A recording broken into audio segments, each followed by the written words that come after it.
Madame, Monsieur, bonjour. Soyez les bienvenus à ce rendez-vous d'information. L'actualité parlementaire en premier plan de ce Flash Info. Le ministre chargé de l'intégration africaine et des Ivoiriens de l'extérieur était porteur de 2 projets de loi devant la Commission des relations extérieures et des Ivoiriens établis hors de Côte d'Ivoire. C'était au Sénat de Côte d'Ivoire. Ces textes sont relatifs à la protection de toutes les personnes contre les disparitions forcées et la création de la facilité africaine de soutien juridique, des projets de loi adoptés à l'unanimité. Le développement à suivre dans nos prochaines éditions. Parlons de protection sociale à présent avec la signature de 2 accords de partenariat. Un partenariat qui lie la Caritas Côte d'Ivoire et le Catholic Relief Service qui viennent de s'accorder avec le ministère de l'Emploi et de la Protection sociale en vue de mieux prendre en charge les personnes vulnérables. Le point avec Didier Nguessa. 2 signatures de convention avec le ministère de l'Emploi et de la Protection sociale. La première avec Catholic Relief Service, CRS, une agence humanitaire internationale de la communauté catholique des États-Unis. Et la seconde avec le Caritas Côte d'Ivoire qui œuvre dans l'humanitaire. Cet accord de partenariat nous aidera les 2 structures à travailler non seulement ensemble, à mutualiser nos forces.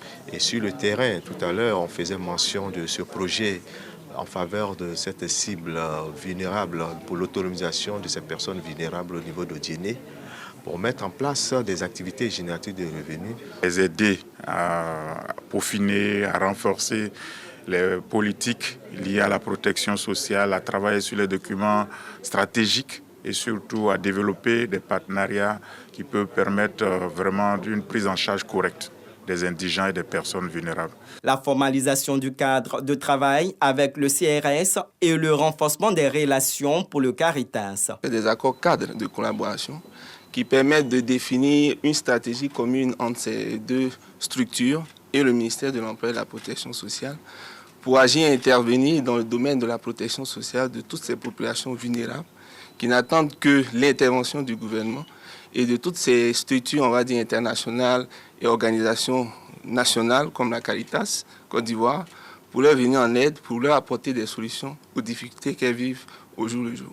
La protection sociale, trait d'union entre les 3 signataires qui unissent ainsi leurs efforts pour beaucoup plus d'impact sur le capital humain.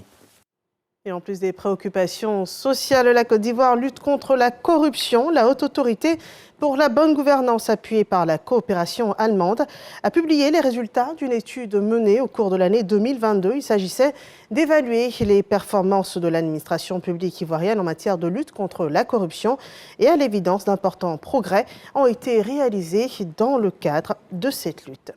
Actualité hors de nos frontières. À Madagascar, le premier tour de la présidentielle de l'élection, le premier tour de l'élection présidentielle est prévu pour jeudi prochain. Andry Rajoelina, le président sortant, est candidat à un autre mandat à Madagascar. Il a tenu son dernier meeting dans un stade du nord de la capitale qui était plein à craquer. Et après avoir taclé ses opposants, dont le collectif des 10 qui demande l'annulation du scrutin, le candidat du Orange a vanté son bilan de bâtisseur et a promis dans le même temps de faire plus dans le social pour son prochain mandat. En Inde, au moins 40 ouvriers ont été pris au piège dans l'effondrement dimanche, hier, d'un tunnel routier en construction au nord de l'Inde, a indiqué un responsable des secours de ce pays. L'effondrement s'est produit tôt dimanche matin dans la région himalayenne quand un groupe d'ouvriers quittait le site de construction.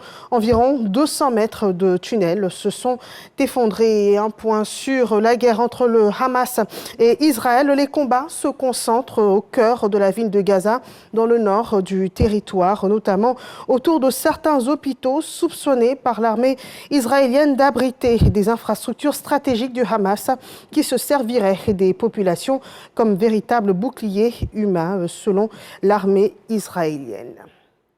Voilà, c'est la fin de ce flash d'information. Merci de l'avoir suivi et rendez-vous à 13h pour le journal.